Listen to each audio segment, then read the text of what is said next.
membagi makanan sahur, membagi parsel lebaran, berzakat fitri, berzakat harta dan sebagainya. Namun harus kita ketahui, Allah senantiasa mengingatkan kepada kita bahwa syaitan itu innahu lakum aduwwun mubin. Syaitan itu tidak akan pernah berhenti menggoda kita. Syaitan itu telah menjadi musuh yang nyata bagi manusia.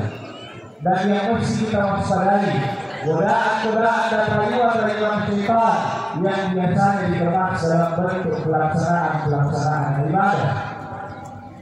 Syaitan kadang menggoda kita anak cucu Adam ketika diperhadapkan dengan ibadah yang baik dan lebih baik. Terkadang masih banyak yang memilih ibadah yang baik dan mengabaikan yang lebih baik. Bahkan syaitan akan menggoda anak cucu Adam, menggoda kita semua dengan memperhadapkan antara ibadah yang baik, ibadah yang sunnah dan wajib, sehingga kita cenderung membesar-besarkan perkara yang sunnah daripada perkara yang wajib. Kita temukan kemarin Pak, beberapa masjid telah mengajarkan kita, telah menyuguhkan kita siraman-siraman rohani di setiap hari sholat Isya sebelum masuk ke sholat tarawih. Tapi banyak saudara-saudara kita yang justru setelah melaksanakan sholat Isya kemudian kembali ke rumahnya dan kembali lagi ke masjid pada saat sholat tarawih. Orang seperti ini adalah orang yang sebenarnya ingin berikan dari 10 tapi dia memilih dari 5. Karena sesungguhnya orang yang mendengarkan ceramah, orang yang mendengarkan dakwah Islamiyah itu pahalanya jauh lebih besar dari pelaksanaan sholat-sholat sunnah yang lain. Bahkan saya sering mengatakan Pak, mendengarkan ceramah tarawih itu pahalanya lebih besar daripada sholat sunnah tarawih selama 1 bulan penuh. Tarawih sehari kita laksanakan 8 rakaat, dikali sebulan cuma 240 rakaat. Tapi orang yang mendengarkan ceramah tarawih pahalanya lebih besar daripada sholat sunnah 1000 rakaat. Apa lagi yang membuat kita lebih memilih hal yang baik daripada yang lebih baik? Nabi menjanjikan juga. Kata Nabi dalam Sahih Bukhari, siapa yang menjaga 12 rakaat sholat sunnahnya sehari semalam, 2 sebelum subuh, 4 sebelum zuhur, 2 sesudah zuhur, 2 sesudah maghrib, dan 2 sesudah isya. Siapa yang menjaganya kata Rasulullah, Allah Subhanahu wa taala akan memperolehkannya rumah di surga. Tetapi sayangnya sekali lagi, betapa banyak orang yang begitu selesai melaksanakan sholat Isya, kemudian dia pulang tidak melaksanakan sholat ba'diyah Isya, tetapi datang ke masjid kemudian melaksanakan sholat tarawih, yang pada sebenarnya melaksanakan sholat sunnah ba'diyah jauh lebih besar pahalanya ketika melaksanakan sholat ibadah tarawih. Dan bayangkan, di antaranya orang-orang yang ketika melaksanakan ibadah wajib justru sudah bermasalah. Mereka waktu beriktikaf yang notabene sunnah, tetapi ketika melaksanakan ibadah yang wajib yang di sholat subuh mereka sudah mulai malas, mereka sudah mulai lemas. Dan ini tiba-tiba orang yang disampaikan oleh banyak ulama sebagai orang yang lebih mementingkan sunnah daripada yang wajib. Karena kita temukan orang yang pergi sholat subuh, mereka kemudian bergerutu. Kenapa Pak Imamnya begitu lama bacanya kalau subuh? Disuruhnya sikat-sikat sholat subuhnya, tapi mereka mampu melaksanakan sholat tarawih, sholat tahajud 8 rakaat, tapi begitu melaksanakan sholat subuh mereka disikat. Orang ini terkategorikan sebagai orang yang lebih mementingkan perkara yang sunnah daripada yang wajib. Sehingga hati-hati, jebakan-jebakan iblis, jebakan-jebakan perangkap-perangkap syaitan akan selalu diperhadapkan oleh anak ibadah, termasuk tentang bagaimana cara kita untuk melaksanakan ibadah. Kemudian juga yang terkadang dilupakan oleh sebagian umat hari ini, kita berusaha membesarkan hal-hal yang sunnah tetapi lupa yang wajib.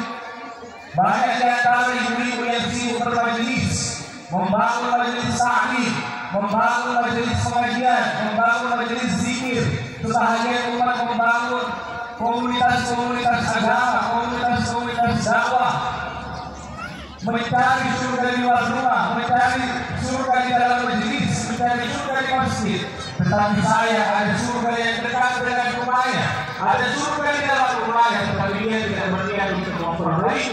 dan mencari surga itu dengan baik.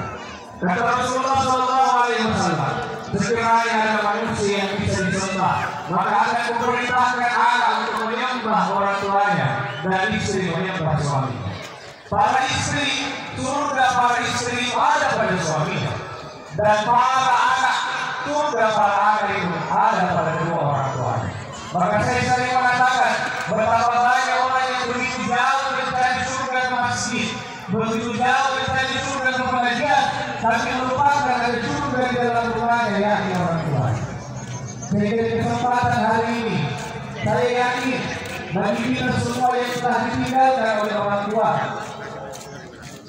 pasti akan merasakan kesedihan yang amat sedih, karena tidak ada lagi jalan bagi kita untuk bisa mengabdi. Saya teringat pesan seorang ulama besar yang bernama Syekh Hasan Al-Basri. Beliau ulama besar, beliau ulama yang hafal Quran, beliau hafal hadis, paham agama, tapi begitu ibunya meninggal beliau menangis sejadi-jadinya.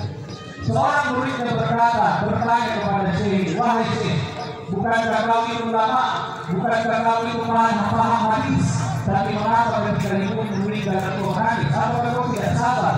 Apa kata Syekh?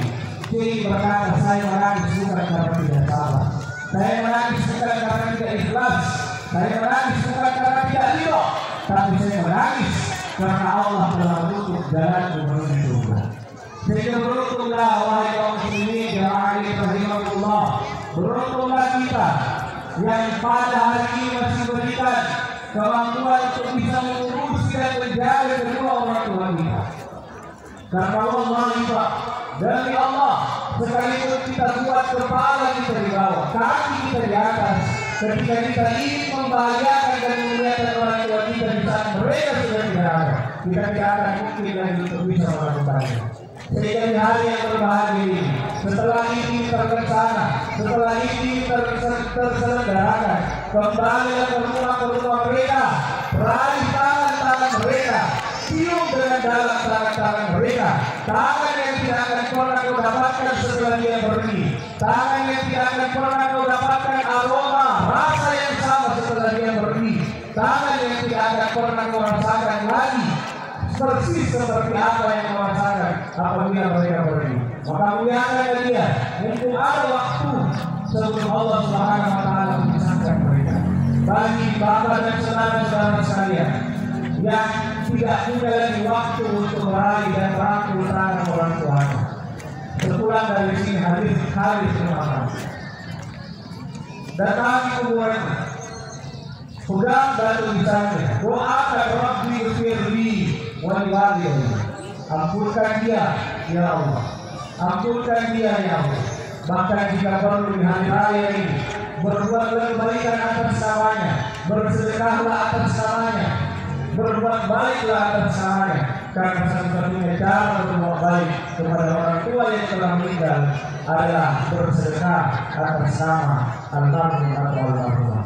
Oleh itu kaum muslimin dan jamaah yang berbahagia, dua hal ini kita jadikan sebagai pegangan hidup mengakhiri Ramadan. Yang pertama, kita istiqomah dalam menjalankan setiap yang diajarkan Ramadan sampai kita bertemu dengan Ramadan berikutnya. Dan yang kedua, mari kita untuk memperbaiki dan membenahi kembali amaliyah-amaliyah yang kita lakukan, sehingga kita tidak hanya membesar-besarkan perkara yang sunnah daripada yang wajib, tapi kita menjalankan semuanya dengan baik, sehingga Allah berkenan memberikan keridhaan kepada kita semua. Akhirnya, mari kita bersama-sama berdoa kepada Allah Subhanahu wa Ta'ala. Mudah-mudahan di hari yang penuh dengan kebahagiaan dan kemenangan ini, Allah perkenankan kita memberikan keterangan di dalam hati-hati kita semua dan menganugerahkan keistiqomahan untuk bisa menjalankan kebaikan sampai akhir hayat kita semua. Bismillahirrahmanirrahim. Alhamdulillahirabbil alamin. Allahumma shalli wa sallim wa barik ala nabiyyina Muhammadin wa ala alihi wa ashabihi wa man tabi'ahum bi ihsan ila yaumiddin.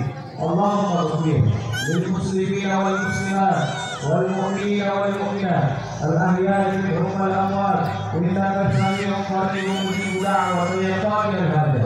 اللهم اغفر لنا ولإخواننا الذين سبقونا بالإيمان ولا تجعل في قلوبنا غلا للذين آمنوا ربنا إنك رؤوف رحيم يا أول الأولين يا آخر الآخرين يا ذا القوة المتين يا راحم المساكين ويا أرحم الراحمين اللهم إنا نسألك إياما مبشرا وظلوما طاهرا وقلوبا مطمئنة وجبورا في جميع أمورنا اللهم يا حي يا قيوم يا ذا الجلال والإكرام برحمتك نستغيث اللهم أصلح لنا شؤوننا كلها ولا تكلنا إلى أنفسنا طرفة عين ولا أقل من ذلك Allahumma ya Allah, Tuhan yang memiliki nama yang agung.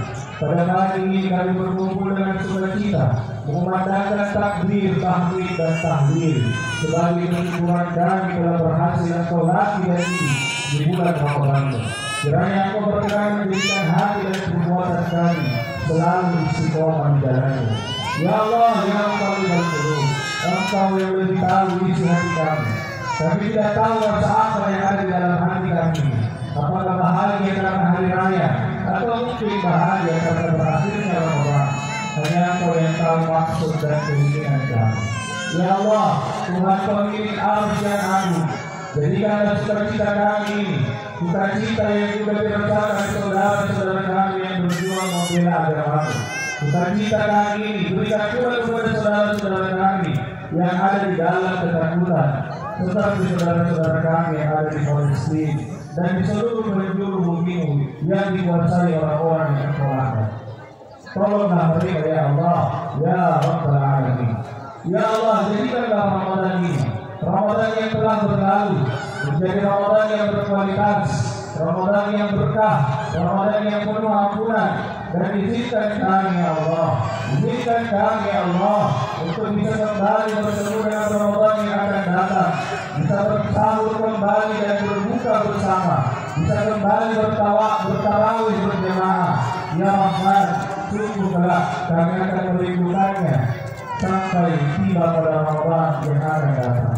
Pertemukan kami dengan yang kembali ya Allah, pertemukan kami dengan Ramadan yang akan datang. Ya Allah, Engkau yang menggenggam umur kami.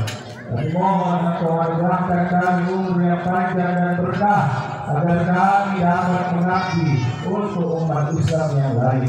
Ya Allah, pemilik semesta alam, ampunkanlah dosa-dosa kami, dosa kedua orang tua kami, dosa guru-guru kami, dosa orang yang telah berbuat baik kepada kami, dosa yang orang-orang yang telah menyakiti hati kami.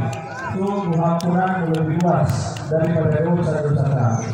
Ya Allah, ampunkan dosa dan kesalahan orang tua kami. Ya Allah,